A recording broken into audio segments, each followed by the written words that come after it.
formed in a dream, kept in a thought, carried across oceans, spoken in whispers, passed down from elders, planted in gardens of okra, prayed for in sanctuary, resisted with fury, protected with faith, created with love, born into being, from root to bone. You are here. This podcast talks about colonial, racial, and gender-based violence. Please listen at your own pace and capacity. And remember to do what you need to do to care for yourself if you feel activated by this content. Should you need resources, please check out our section on resources at decolonizingtherapy.com. Be well. Greetings, my good people. It is such a pleasure to be here this afternoon, this wintry afternoon when this is being recorded in January with our very next guest. And this is going to be a favorite. Before I officially introduce this powerhouse, badass beauty of a person, allow me to remind you to please land. I have been reminding myself of this consistently. I have actually little Post-its. I've written it in my bathroom mirror in lipstick, like, take a breath and land. And in that invitation is landing into your body, even if it's for like 5 seconds, to notice where it is, what hurts, what aches, whether you need water, you know. The invitation is also in that landing to allow ourselves to take a breath and decide if we need movement. I mean, I think so often the ask is that we be this like Zen version of a person. And in actuality, I realize that part of whatever this means, part of my chill, part of my mindfulness, part of my be here now is to be more in movement, whatever feels good and whatever I need in that moment with my body, right? And so that might be throwing on, you know, a Prince song. I love Raspberry Beret. I'm just partial to it. And kind of like act like I'm 5 years old again with a fake mic in the mirror and let myself have some playfulness, even amidst the continuous, and it always has been continuous. I mean, just a loving reminder that the pain and the carnage and the genocide and the loss has always been, for many of us, very present in our lives. And then for others, it's sort of been in the background and not ever present to your life and maybe just more, air quotes, real in this point in your life. But the reminder is to see if you can find little places and spaces of joy and of landing, because we need you and we need each other. So as we come in and land, whether you're driving, hopefully safely, taking a shower, when I like to listen to podcasts is when I'm in the shower, cooking, wrangling your little ones, whatever it is you're doing, welcome and thank you for being here. And so I would like to read a little something that our next guest wrote. And let me just tell you that I was sifting through last night, this morning. I can never pick because they're so fucking brilliant, right? And I'm like, do I want to read something cheeky and cutesy that Dr. Connie wrote? Do I want to read something like badass and like rise up and have us all be like, yeah? You know, do I want to, like, which angle? And that's part of the reason that Dr. Connie was invited on. Number one of my favorite humans in the world. But number two, also there is just like a multi-dimensional, paradigm shattering knowingness and wisdom, right? And intelligence that comes along with Dr. Connie and almost everything that she does. And so I'd love for you to have a little taste of it and a little taste of what has made me just really love this human, even from afar, right? So this was from a post from Dr. Connie on December 24th. December 13th of 2024, which was like a lifetime. Yeah. This is a two-parter. I dreamed of being a professor. When I absorbed how racist, misogynistic, and ableist the university that was, especially after being harassed too many times, I withdrew myself as a resource. I'm going to say that line again. I withdrew myself as a resource. There is no way I was giving them me. Refusal is resistance. It took me, a magnificent resource, and my dreams elsewhere to co-start and partner with feminist organizations working to take down racialized patriarchy. I haven't turned back since. Ain't no stopping us, especially not in 2025. I'm going to read another little piece because it's so... Same day. It took me a long time to own my decision and the reasons behind them, let alone to share my story, which is all too common. I felt embarrassed, even with all my awards and publications. Hold up, mic is on. Even with all my awards and publications, you know, you're like, until I fully understood the depths of my love for me, my worth, my work, the people I come from. I didn't owe these motherfuckers anything. She didn't say motherfuckers. I said that. I didn't owe these institutions anything, but I owed myself everything. Me too, higher ed. So, again, there's so many prolific, badass writings, but that one just gave me a little bit of the energy, the badass confidence of Dr. Connie, the beauty, and a little piece, a little inside window into, ooh, what's more of that story? I want to know more, yeah? And I'm bringing to the table, onto this altar, I know that this isn't like a physical thing, and normally I'm bringing in a physical thing, but I'm literally wanting to deposit the biggest aorta of my heart onto the altar. Because when I tell you I fucks with this person hard, I do. You know, there's something about the authenticity, the realness in which we immediately engaged with each other when we first kind of met each other years ago. And Connie and I think I did a recording with you. Yeah. And my memory these days is just so shot. So I apologize for the brain fog, y'all. But I remember just feeling deeply like, oh yeah, we may have different identities, ethnicities, culture, but we are cut from the same MFing cloth. And there's a fierceness and yet a deep softness and a really beautiful dark, and I say dark in a beautiful, badass way, history, right? And different lifetimes that we've had in this lifetime of different hats we've worn, and the clarity that there ain't no way that we're allowing systems of fucking harm to continue to multiply like gremlins while we're on this earth, and that we will do everything in our power to make sure people, with a capital P, are well and resourced and are provided with an array of resources that work for them and their lineages and their intergenerational healing. So, with no further ado, and I hope you've received that, Dr. C. With no further ado, I'm going to read a little bit. This is this badass bio. And so often, right, especially for like women, femme of color, non-binary folks, queer folks, like we're so quick to rush through the intro. And I like to languish in the intro. Let's languish and slow down into the consensual, intellectual foreplay, right? Let us be around for it. It's just as important, right, as the climax, so to speak. I love this. Dr. Connie Wun is the executive director and co-founder of AAPI Women Lead.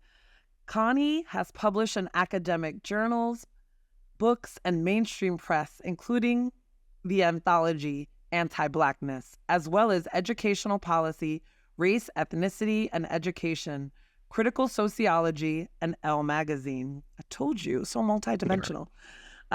She is co-editor for the anthology Abolition for the People, with Colin Kaepernick and Christopher Petrella. Dr. Wun has appeared on Democracy Now!, MSNBC, NPR, and a range of podcasts. And now ours. She is a former National Science Foundation Fellow. Are y'all hearing this? Soros Justice Fellow, UC Berkeley Chancellors Fellow, and more. She's also been recognized by California API Legislative Caucus with the 2021 Excellence in Civil Rights Award and by GoldHouse with an A100 award. Y'all, you better look those up. You better recognize. She is a former sex worker, high school and college educator, anti-sexual assault advocate, and organizer. Dr. C continues to co-facilitate community-driven research projects on racial and gender violence with organizations across the U.S. Connie has a daily meditation practice and is a yoga instructor who is also trained in Muay Thai and kickboxing. May we please welcome the one and only Dr. Connie. Ooh. Wow, what a beginning. What a beginning. Thank you so much. Thank you so much. Thank you for being here. I'm grateful for you, because generally speaking, you've had this amazing platform that you've used to inspire so many people. And then I get to have you say really nice things about me. I'm like, wow, who am I? But also the ways that you reframed my multidimensionality, which in other spaces they would deem as crazy, right? Or I don't know, they definitely wouldn't appreciate it. And you have done such a great job in seeing your folks and your people and their spirits and their beings and their histories. So I'm receiving it feels very honored. Like I feel honored because you have a deep knowing, and so I thank you for that. And then I feel very impressed by me. Like, oh, who is she? But it's also, the fact that you named it as a multidimensional, because sometimes I'm sitting here like, yo, you've been everywhere in so many places in your life. And I start to discount it, so you affirmed it. And I would say that that's a part of building that confidence within. It would be through, we can build it by ourselves, but it's not as sustainable until your people see you and they name it.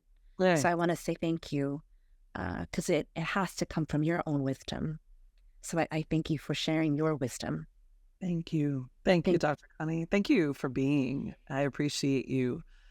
What did it feel like to hear what you wrote, right? Your write-up. And I don't know, I'm wondering, what was your frame of mind or your thoughts while you were writing that? And if you want to tell us a little peek of that story for folks that might not know you. I think at the time when I wrote it, so backstory is that in the past 2 months, I have consciously decided to stay home, right? I'm usually out here on every single trip possible, always on the go. And I told myself for December in particular, you are going to stay your ass home and you are going to process everything that you have experienced, including all of the lessons that came with them. You're going to process them. You're going to absorb them. You're not just going to gather them, right? I let them integrate. So I think what came up was a lot of terror, a lot of hurt, allowing myself to feel the hurt, and then allowing myself to feel the rage per what you've inspired in hundreds of thousands of people, if not more, is to own that rage. And so I sat with the rage and I wrote about it just on a post. I hadn't told that story in that way in particular. I don't know if ever, but definitely not in the years. It's been 10 years since that happened. And I didn't have the courage, I think. But more importantly, I don't think I gave myself the space to truly process what happened and why I left academia, right? Yeah. And so the backstory around that is many things, but I'm in graduate school, first generation, and so many things happened. You highlighted me getting the National Science Foundation. Let me tell you about how my white advisor at the time said they must give those to anybody. Woo! It is the most competitive academic award globally. And this white man says to me in his office, they must give those to anybody. Wow. And I went home and I cried, if not for like months. Yes. Right? Then fast forward, I get this postdoc and so many things happened. But let me just say that I was sexually harassed. I was accused of sleeping with a senior colleague to get to that position. And then when I left that space, that university and that postdoc, a student of that colleague was like, there were rumors that you slept with him, right? And all I kept thinking was, so nobody thought to warn me. Nobody thought to dispel the rumor, because I dispelled it for him. Yeah. You know what I mean? I actually said to him, it took me, this dude, I said, Mister, it's like, nothing, you know what I mean? Nothing is going on between us. Yes. I am very clear. There is nothing, but he didn't do the same, apparently. So, and then a white woman his senior colleague said to me at the end, she was like, well, at least you got to come and live in Chicago. Honey.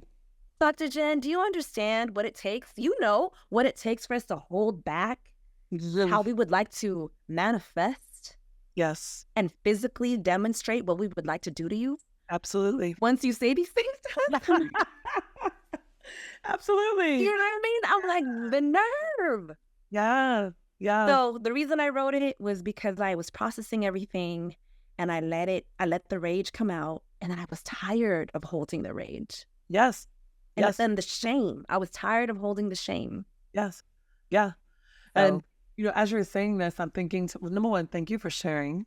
Thank you. You didn't have to, and we receive it and we hold it and we uplift you.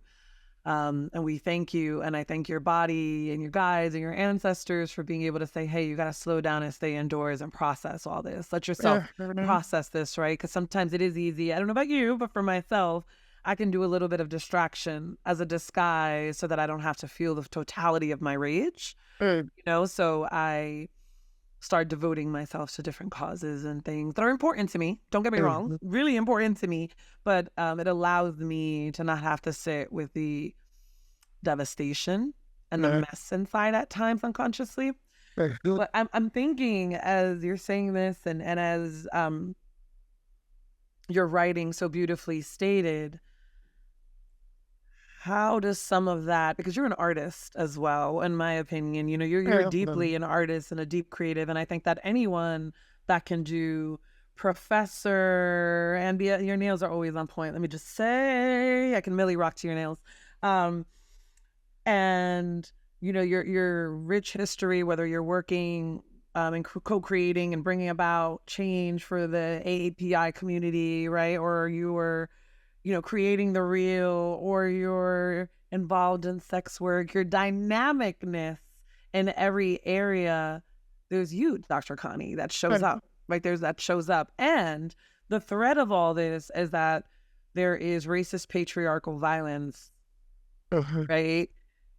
Sandwiching all arenas in which I believe you have worked, traversed. Yeah, and I'm wondering, how do you as a human push through that shit? Like, what are some practical things that you do? And have you birthed any, and I use birth very loosely, creatively birthed any babies, due to some of this pain? I think that's a great question. I think it is, I would say all of those experiences you named and all are sites of the racialized patriarchal violence, right? The sex work industry, a site by which it's like just it's just infested with it, right? And then academia, another site by which it is infested with racialized patriarchal violence. The streets, the community, you know what I mean? At home, in our relationships, there have all been sites. And I think you're right to name that here is this. My mom calls me and her and my sister gladiators. So, you know, I think I've been able to, I would say, fight through, warrior through all of these sites, because I come from a legacy of people who have historically fought against these structures. Wow. Right? I'm a Vietnamese woman born in Oakland. I think my family is full of fighters, right? Yeah. That doesn't mean that we don't have moments, great moments of defeat. And I think that's important. I think I've learned from the defeat. Yes. Right? I think I've been able to continue because I refuse to let these motherfuckers like take me down. Yes. And I think about that. I'm like, I didn't inherit hundreds of years of fight, because we've been colonized and had to fight colonizers, Chinese colonizers, French colonizers, U.S. colonizers, right? Hundreds of years for me to say here in, you know, stolen land, I'm not going to be like, oh, okay, I'm good. Like, go ahead, take me down. No, I'm going to keep that legacy. Yeah. And I will keep the legacy of fighting you. You know what I mean? I think that's what I've inherited and I'm very conscious of. Right? And then I think through what my mother has gone through. My grandmother, who was orphaned because the French killed her father. Right? In combat. I think through her as a young teen, you know, being orphaned. My mother, who, you know, comes to the United States when she was only a couple of months. She was 20 years old, and her birthday was April 1st, and she left April 30th. So it was only a month. So I'm like, they didn't go through what they went through, you know what I mean? For me to acquiesce to racialized patriarchy, especially not in the form of the U.S. empire. Especially not. Facts on facts. F that, fuck that, however you want to edit it, all the F's against that. Hell no, right? And especially not in academia. I'm like, you all are busters. Like the dudes that did what they would do to me, you wouldn't make we would not, in the sex work industry, you couldn't pay me to sit with your ass. You would have to come into the thousands of dollars, thousands upon thousands, right? For you to have the opportunity to sexually harass me the way that you did. Yeah. So I have great perspective because I've been in multiple spaces where I'm like, that wink that you just did, senior scholar, yo, that is $300 per wink. If not, you know, $700, $800, $900, $1,000 to wink at me. Yes. You know what I'm saying? Like, I have that perspective. Yes. And the fact that I had to swallow it for like almost a decade? No, man, see me on the street today. Gloves are off. Like, and the gloves I'm talking about is like what academia does to us, right? Yes. It tries to strip us away of all the power we have. And I'm like, I've come back to play. Yes. But yes. I feel like it attempted to euthanize like this spirit in me, the bigness in me, the largeness in me, the voice in me. And Dr. Connie, like, your voice is so important, not just as woman, not just as Vietnamese woman, not just as Oakland born, bred woman, like, but all of these are important, but also as daughter of mother, right? Of your mother's name, insert mother's name there, daughter, granddaughter of, insert your grandmother's name there. And I'm just wondering how your survivor energy and your voice and your fight come into play with some of the work that you bring to this world, right? Like what you create. Thank you for asking that question again. I think what I birthed, I co-birthed AAPI Women Lead as a part of the creative outlet, right? So we are also multidimensional in our work, making sure that we add research and education on the history of violence of our communities, so that people have a context for the violence against us. And then we also do, healing and wellness work, because we need to be well if we're going to survive this place. And our wellness, depends on us taking care of each other, right? I think we also do a lot of work in terms of bringing in artists, different forms of artists, as a part of the education, as a part of the wellness. And I think I bring that up as a creative project and a survivor-centered creative project, because I sat down and thought, what did it take for me to survive? And the programming mirrors that reflection, right? I needed to learn, hence the motherfucking PhD, right? I needed a context for this world. I needed to understand this world, so that I could understand what I was surviving. So we have an education program based upon that. Right? There's the storytelling that comes from the survivors that I fundraise to pay, so that storytelling is a part of what it means to survive. We got to tell our stories, right? And then the healing and wellness, because I was like, okay, so I'm a PhD, excellent. I've obtained the top level of learning. I am now learned. And then I need some healing and wellness, right? So that's why we have these programs, because I had to sit through it and think, what did it take me? So we have to figure out how to do it collectively for the community. So I think naming AAPI Women Lead as a survivor-centered and led creative project is very important to your question. And then I would also say I do have a manuscript that I'm working on, which is exciting. But I don't know how you wrote that book, because it's taken me forever. I have a manuscript and a book agent, so she's working with me to get a memoir out. Beautiful. Yes. Thanks. Thanks. Insert Jenn dancing. It's so scary, though. Thank you. It's so scary. I have no clue how you did it. So offline. I'm happy to support. Okay. That's a whole other. Yes. What I will say is, not alone.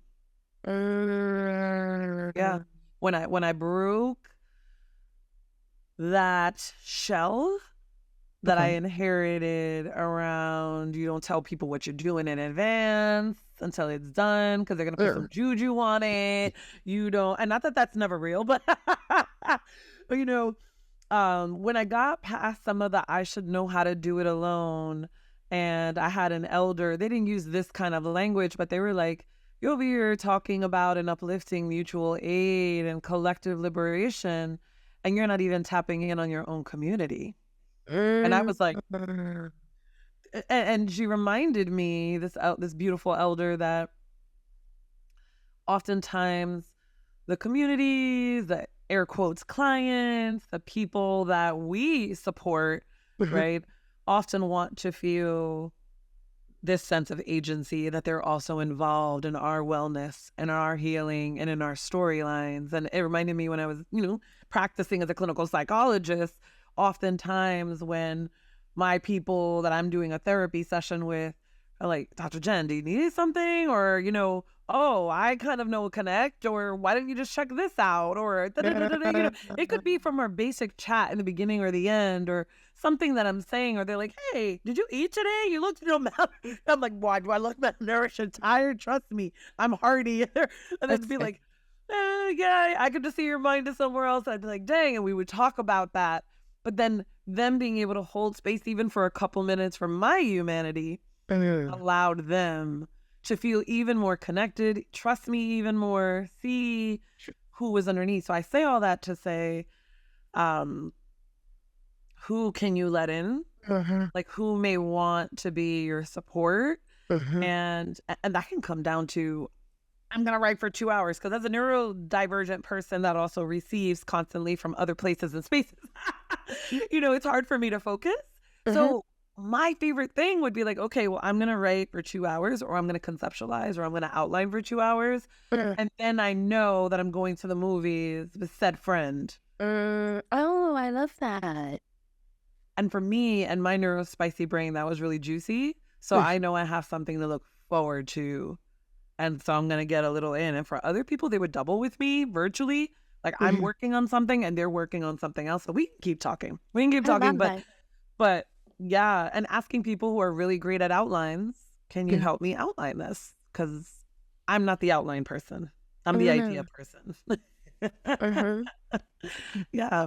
That's helpful. Thank you. I don't know if that Because makes you're sense. right.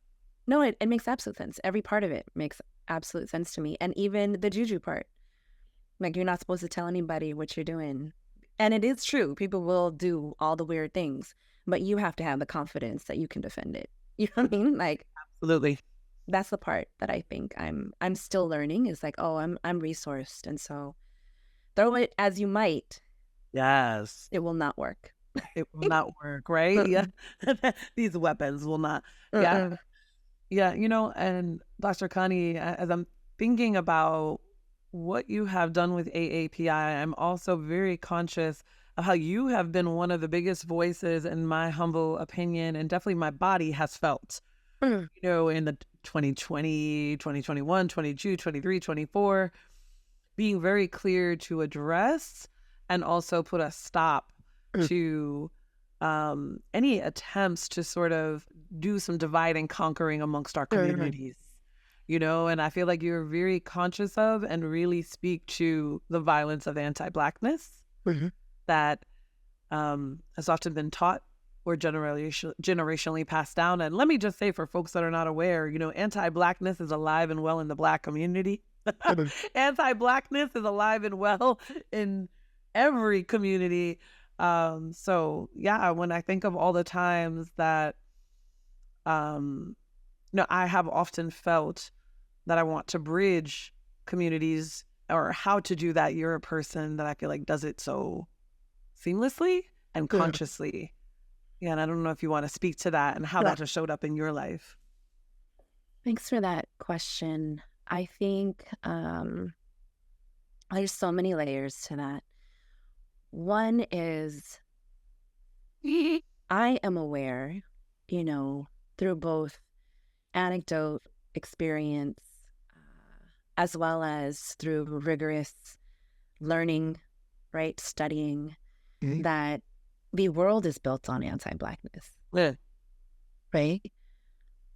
I think that has to be more commonly felt and understood. Yes. And then I also know that colonial and imperialist projects, which are global, are also founded upon anti-indigeneity. Right? That also recognizes that, you know, there is an overlap specifically for folks on the African continent. We're thinking about the intersections of you know Black Indigenous folks, right? So I want to name that as a truth and as a fact. So if we understand, as I've said in other places, that the world is built on anti-Blackness, that is a fact. Yes, it's a fact. Right there. The modern civilization built on chattel slavery, the transatlantic slave trade. Yes. Right? Yeah. Colonial imperialist expansion built upon the destruction and evisceration, the conquest of indigenous lands and their people. Yes. This cannot be, if you contest it, we don't have a conversation. But these two things are a part of what makes modern civilization. And so modern civilization is present tense. Right? Colonialism, as we've seen across the globe, in particular with what is going on with the Congo, with Palestine, you know, with Hawaii in her present form, right? Puerto Rico, as, you know, Bad Bunny is telling us. Right? Like, these things are current and present tense. So our obligations, I think, especially as a survivor whose family has survived, rather, the U.S. war in Vietnam, is to recognize the importance of our relationships to one another. Yeah. I say this because I also know that our struggles are not identical. They are not That's real. Similar, right? They are not analogous, right? Anti-Blackness is not the same as what happened, in terms of the U.S. war in Vietnam, right? I think it's important for us to recognize ways that we can be in community with each other, which means accountability. Whoa. It doesn't mean the conflation. It does not mean we have to have gone through the same thing. It means if I'm in a relationship with you, I am also accountable and you are accountable to me. Right? I think that's at the core of it. Yeah. But some people and some communities would prefer to homogenize, right?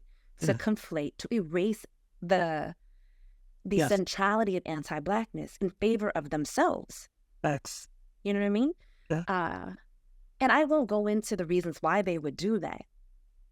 But I would say because of anti-Blackness. But you know what I mean? I would say then that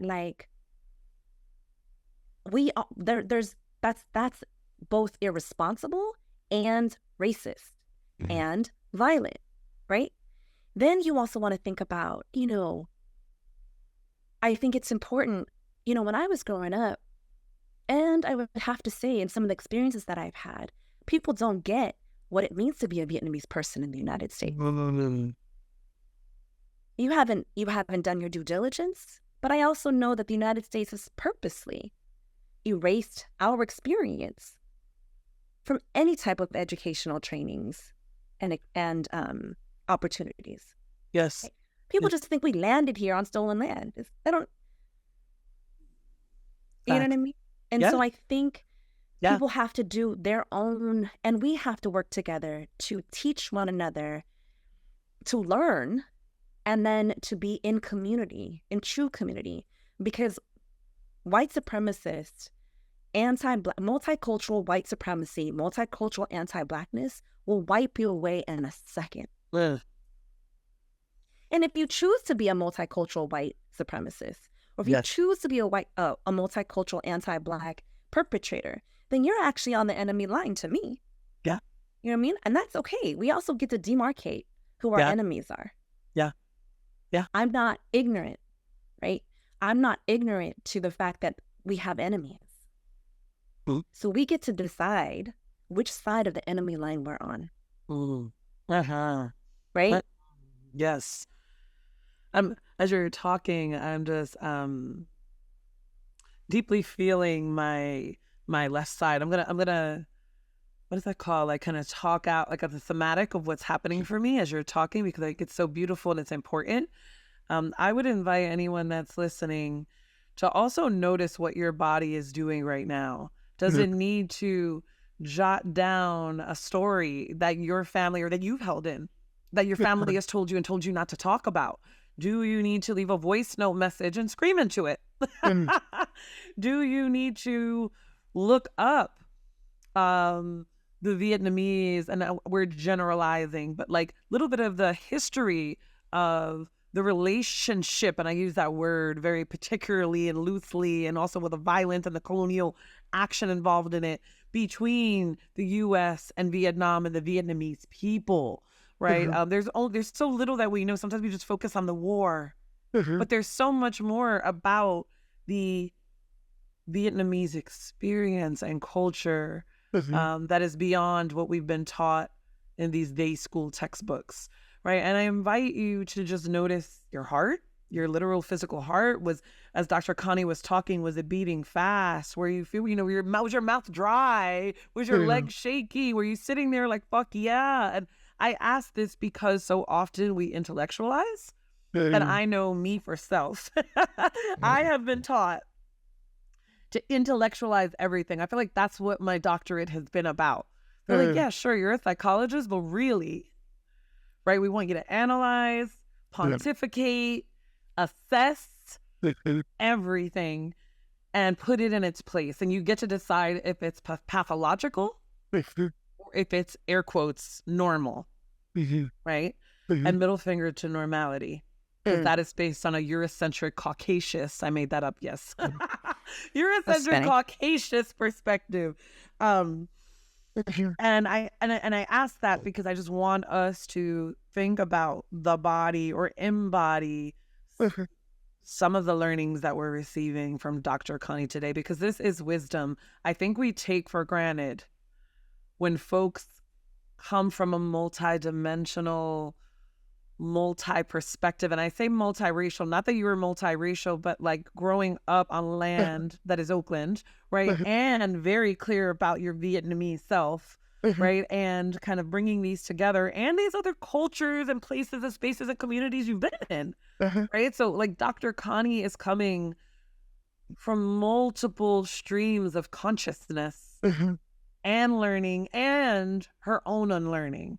And so, and I say that for myself as well, and probably for many of the other guests we've had on here, that they didn't just wake up and just suddenly like, oh yeah, I understand anti-Blackness. So I just would love everyone to like really land in, you don't have to be somewhere you're not, but it is your responsibility to continue to unlearn and be open to the journey of unlearning. I hope that resonates what I'm saying, Dr. Connie. And if you want to add to that, please do.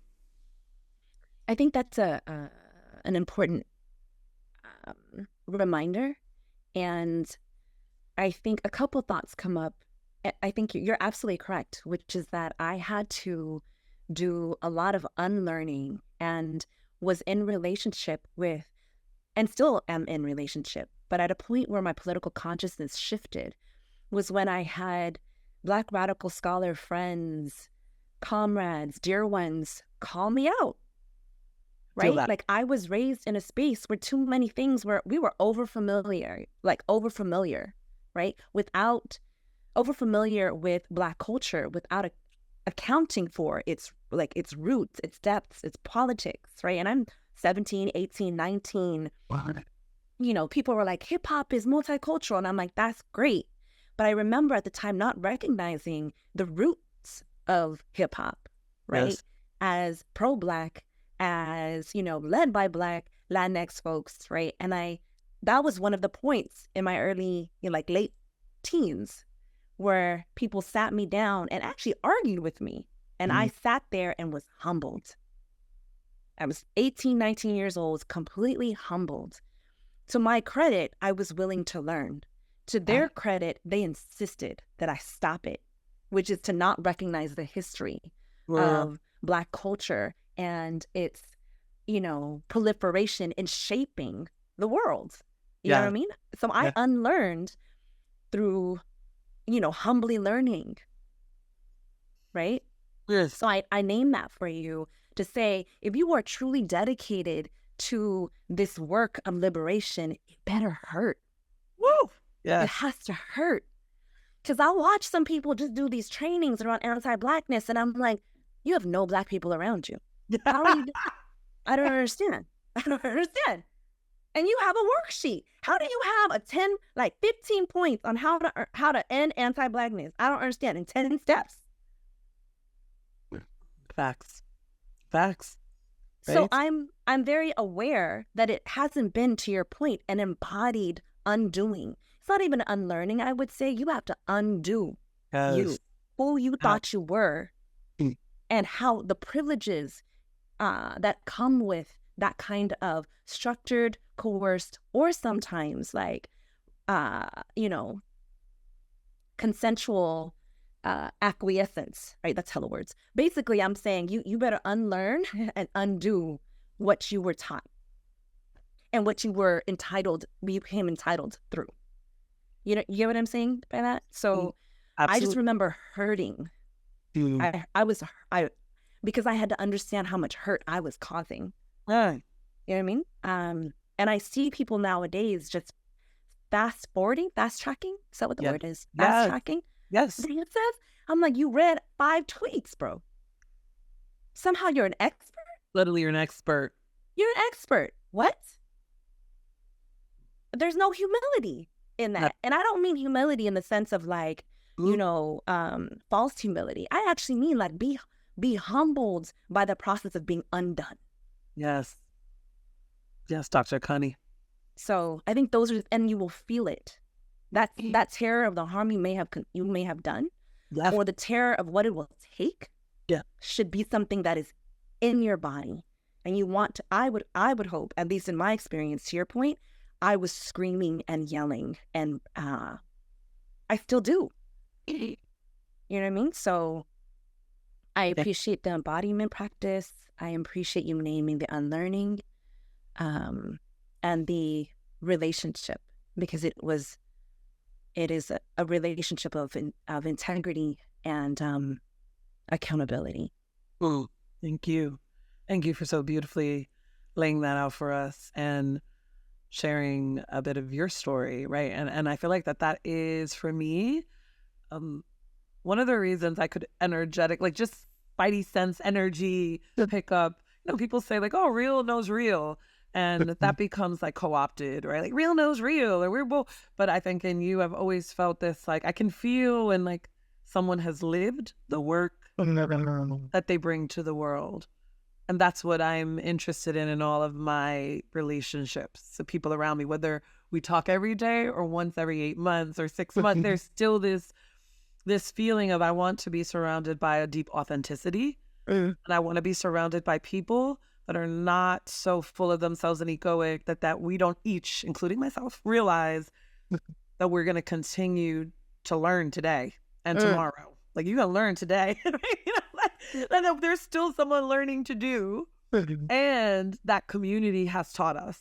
Right. And I say that all the time. I have learned more from foster moms, parents, cousins, house mothers, right, of the children and adolescents that I was working with, kind of bringing me in and being like, okay, look here, Miss Jenn.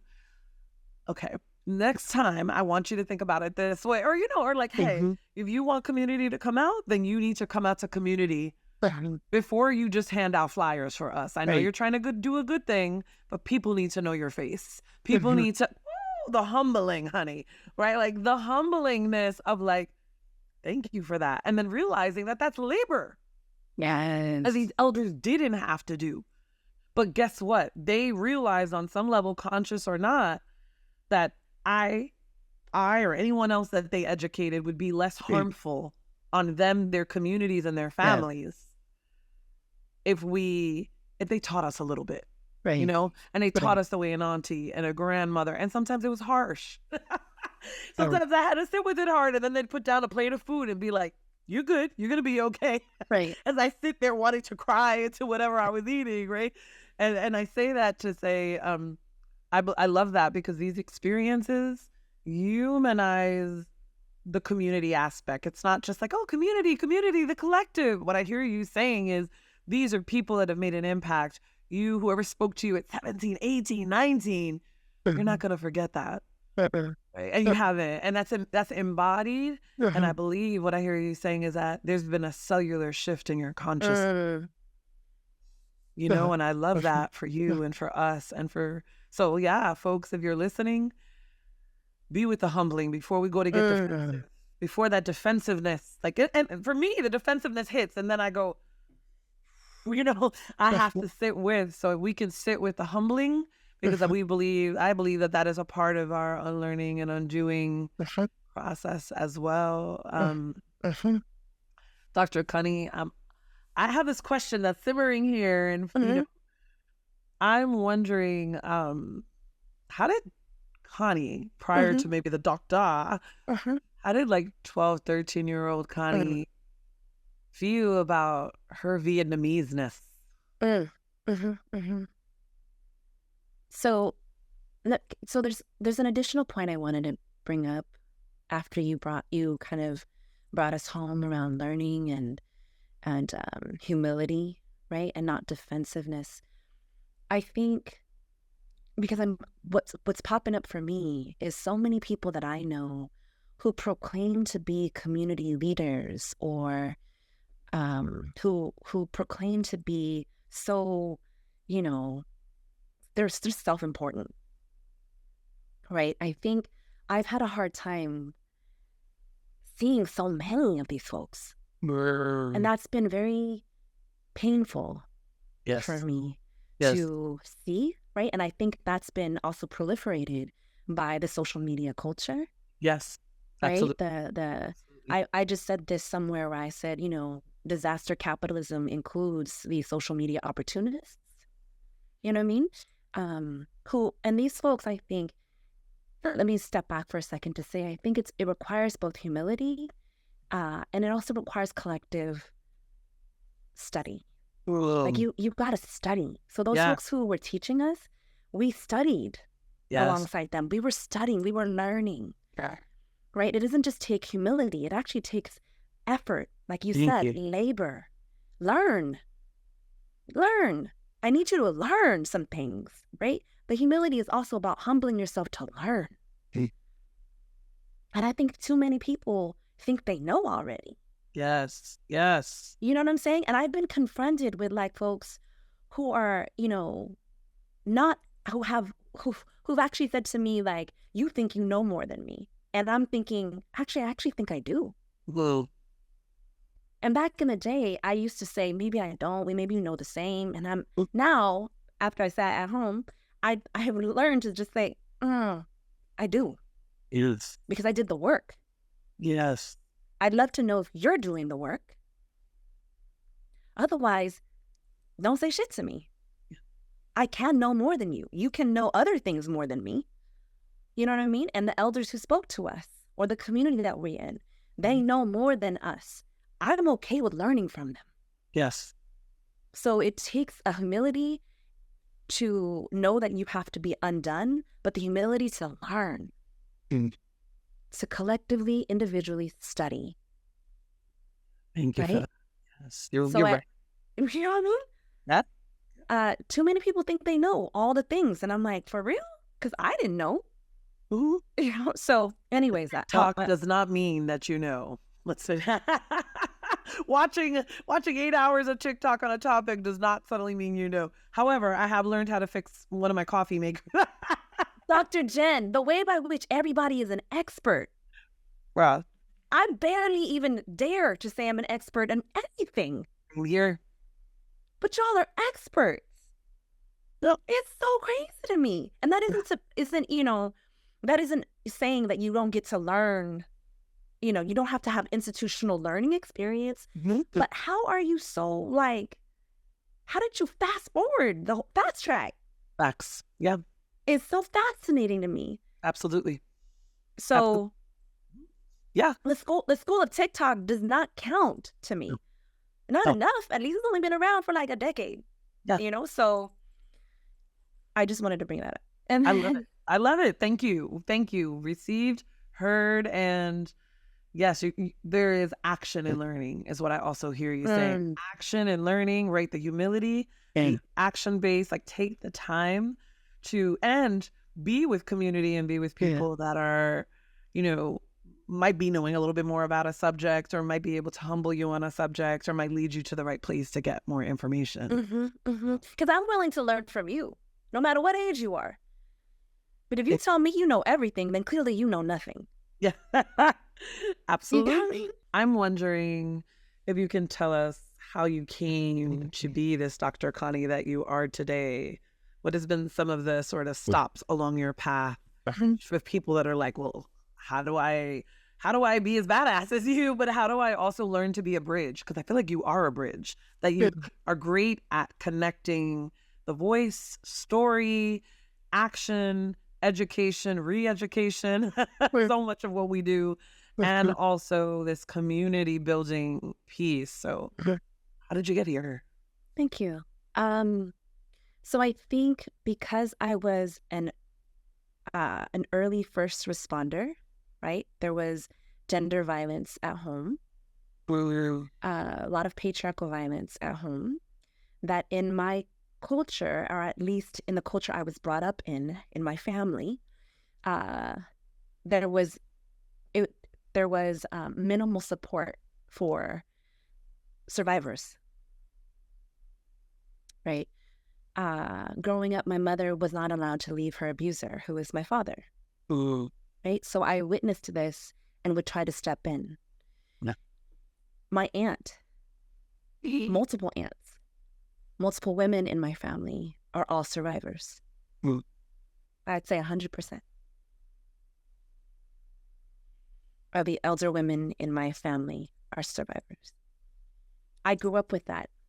And I grew up asking questions around why, even as they were asking me, Connie, what do I do when this is happening? And I'm in my teenage years. They're like, what do I do around, they're showing me wounds and I'm a kid, right? But they had no other outlet. Or we had learned, my family, I think, had learned through the war that they needed to just let things go, right? Through being refugees, they learned to let things go. I think that's a coerced lesson. Yes. And so as I get older and I too become subject to gender violence, right? I made it a point to learn about the context, because I loved my father. I loved my first or second perpetrators, right? So I wanted to understand the complexities around being a survivor. I wanted to be able to find the root cause of gender violence. I wanted to find the root cause of gender violence in the United States. And I wanted to understand the complexities of gender violence, right? And then as I am in academia and I'm in the sex work industry, there was so much gender violence, racialized gender violence, that I marked these moments, childhood, teenage years, families' experiences, the educational system, sex work, the streets. I marked all of these experiences and was smart enough to name the root cause in all these experiences. Because for a while, and even up until today, I would think, am I crazy? Right? And that's despite a clinical diagnosis of depression and anxiety, right? I'd be like, am I making this up? Why is this happening everywhere? Yeah. You know what I mean? And so I think those various experiences and my own questions led me to go get a PhD to figure out why students that I was teaching also experienced violence in the same way. So all of these cumulative experiences of hardship, actually, and as a survivor, led me to come to where I am today, which is to say I wanted to find out the causes and I wanted to help find not necessarily solutions, but I wanted to end it all, right? So I started an organization. I started working with other groups so that we could figure out how to end racialized patriarchal violence. Beautiful. And do it in a way where we are in community and responsible for each other. So I named those stages and those hard experiences to say that that's what it took for me to get here. Yeah. Beautiful. And I'm, as you're talking, Dr. Connie, I'm just thinking about, I've always been interested in this archetype of like the wounded healer, and perhaps, I don't know if you would identify a healer archetype. I think we have many archetypes within us. Yeah. Martyr, I know I have that one. The hermit, I can have that one. The warrior, I think there's all these archetypes, but there is such a, let me see. When you speak of the work you do today, it feels full of lineage. It feels full of, it's almost like I can feel many individuals within your maternal line behind you with just like hands on your back. And I hope that's okay. I hope that's okay to say that's consensual, but I just want to say, even in writing this memoir that you need to write, I think that you're writing it for a long lineage of women that have felt voiceless. What's a trip is that API Women Lead, and I have a spiritual network on our team, right? Mhm. These are intuitive healers, and they're also, some of them are seers, literal seers, right?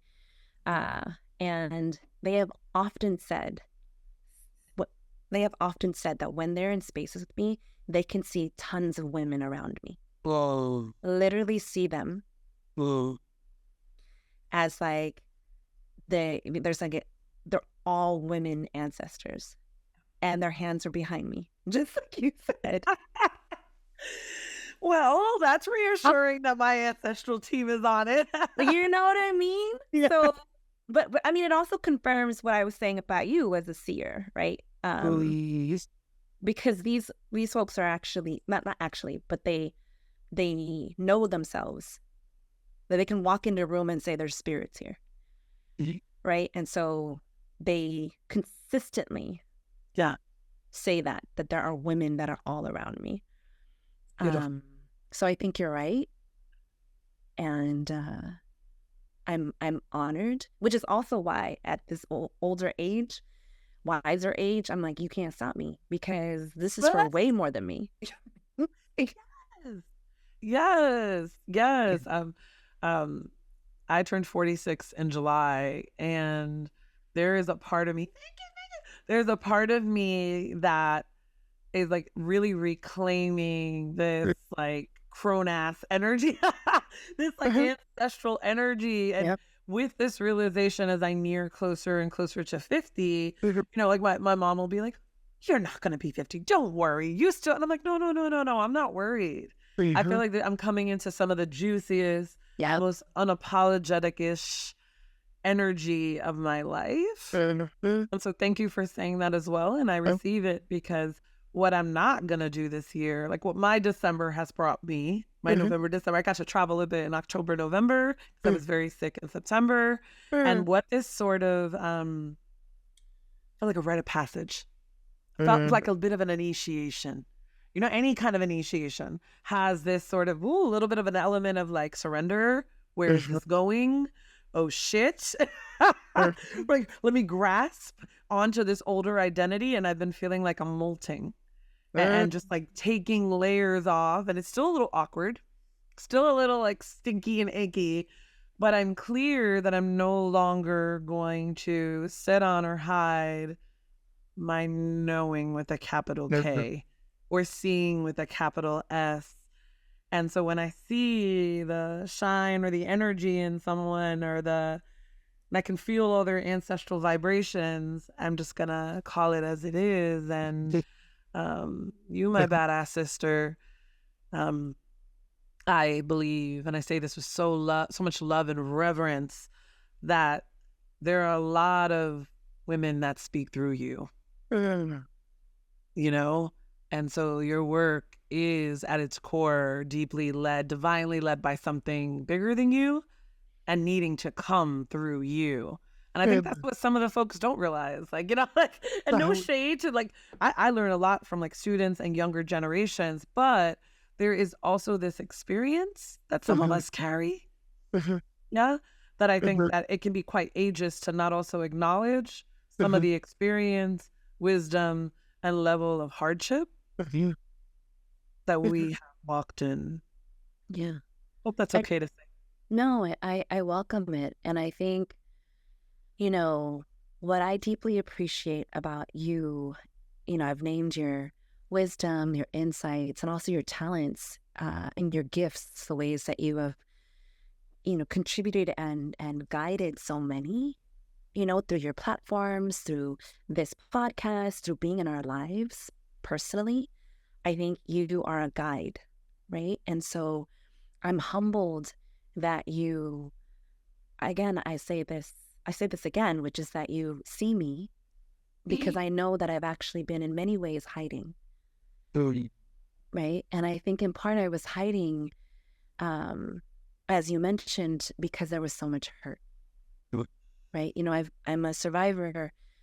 In 2021, 22, 23, I was actually still in and getting out of a gender violence, patriarchal violence entanglement, right? This is the first time in my life that I have not had some kind of, not first time in my life, but in decades, that there hasn't been a stalker, at least that I know of, right?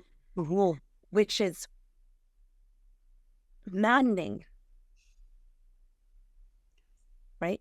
Capital M, small m, maddening. And also, I'm finally like here, right? And so I say thank you for seeing me, for holding the space, for creating my space, and also for helping to guide me out of hiding. You know, and sometimes we have to retreat, right, to assess the defeat, to go back to the trenches and then come back out. And I think you're right. This is the year we are coming full out in force, unapologetically. It's a force, right?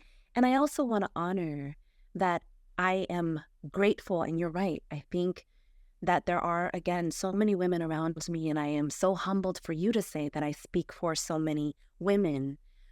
I also want to name, I actually said this to myself last night, that there are a number of there's a force, there's a force, there's something about us, and that it's not quite gendered. There is something about us, those of us who are nourishing, right, who have great fierce power in being nourishers. We nourish, we give life.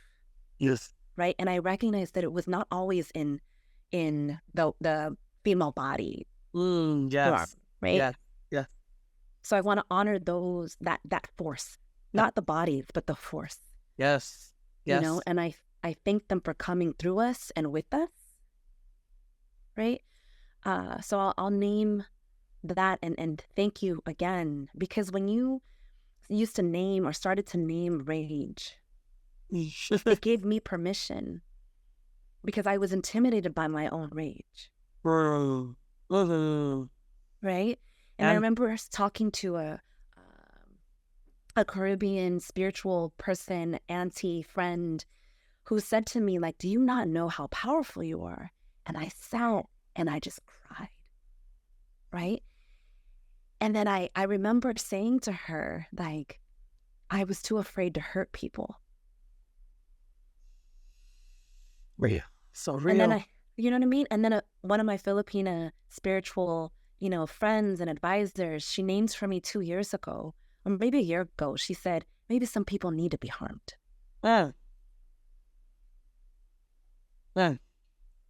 Because in war, some people have to go. And this is the year where I am unapologetically letting people go.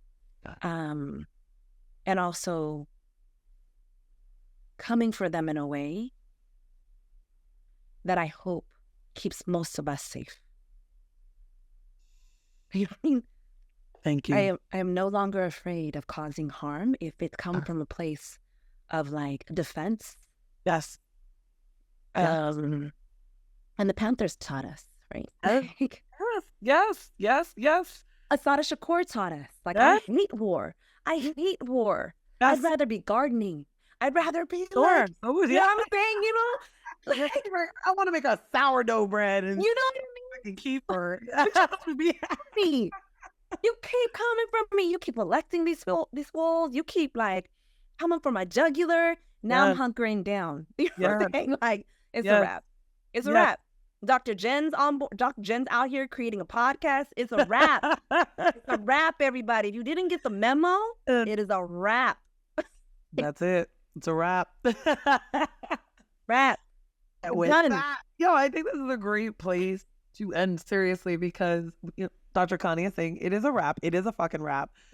And right, they only call it violence and to tell us to calm down and calm our rage down when it's Black and brown indigenous hands and bodies holding down what has been ours, what we're trying to steward and protect and be one with, right? And so we meet violence with violence around these streets, and love and compassion when needed, but also we'll lift up our machete when needed to protect our youth, to protect our elders, protect our rights and our bodies and our land. And it ain't gonna go down like that anymore.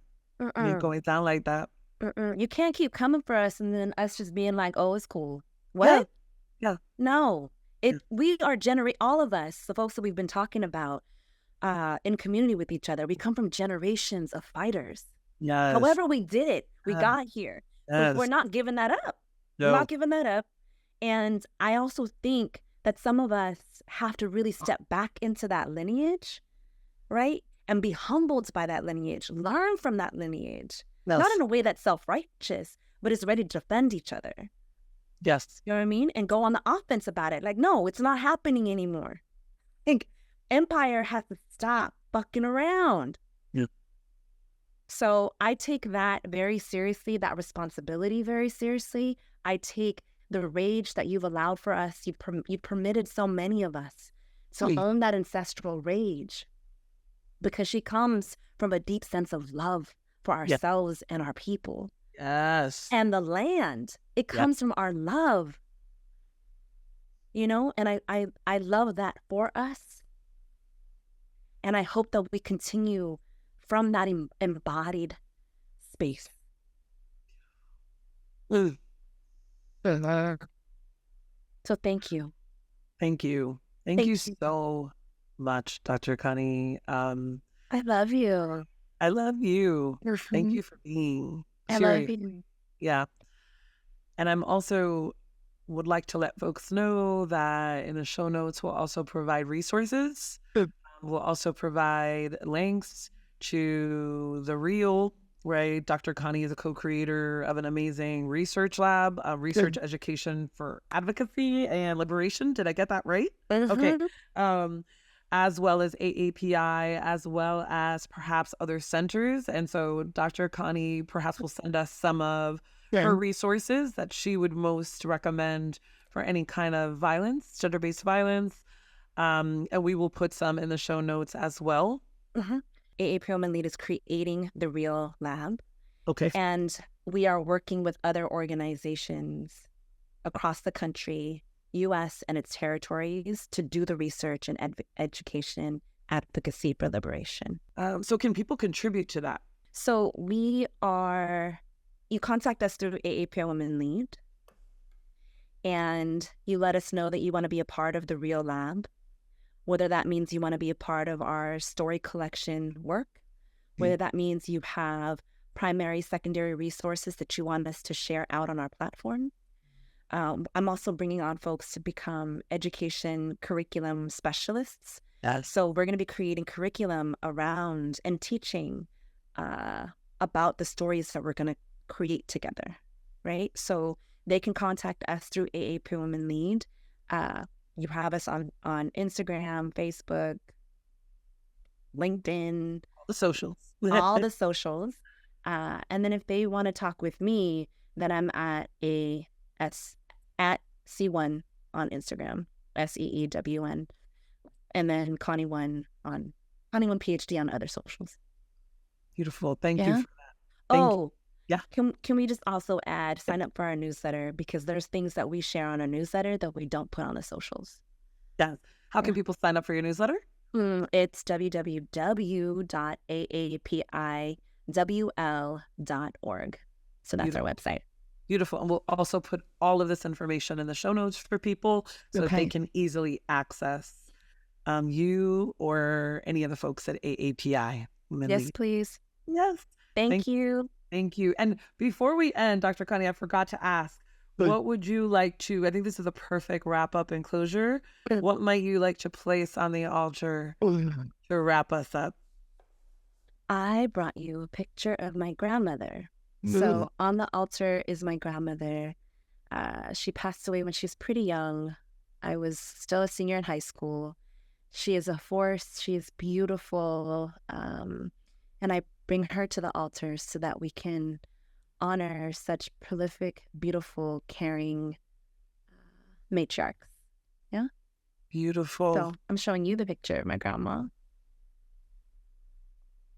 Beautiful. Would you like to tell us her name? Yeah, her name is Muay Dao, which actually means like cherry blossom and spring blossom. So she's just flowers everywhere. Thank you. Thank you. Thank you, my Dao. This is my Dao. Dao. And thank you, Dr. Connie. Thank you for you. being here and joining us. Thank you. And for the folks that are watching and or listening and or feeling into this conversation, thank you. May you continue to be motherfucking unruly. May you continue to find ways to care for yourself and the people around you in ways that are sustainable, accessible, and fun. Maybe bring a little bit of fun, whether we're playing freeze tag as adults or whether you have a game night virtually, safely for folks, or whether you are dropping off small care packages at people's doors to nourish them, mind, body, or spirit. May we find a way this week to nourish ourselves and nourish someone around us in a really loving, light, consensual way. Thank you for being, and until the next time, much love.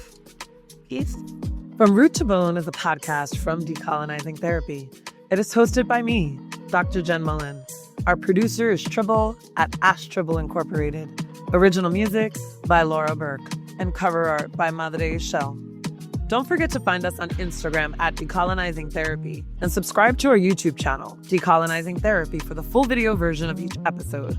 If you enjoyed this episode, please share it with your people and leave us a 5-star rating wherever you listen to podcasts. That helps people find us. For more info about Decolonizing Therapy, visit our website, www.decolonizingtherapy.com. Be well.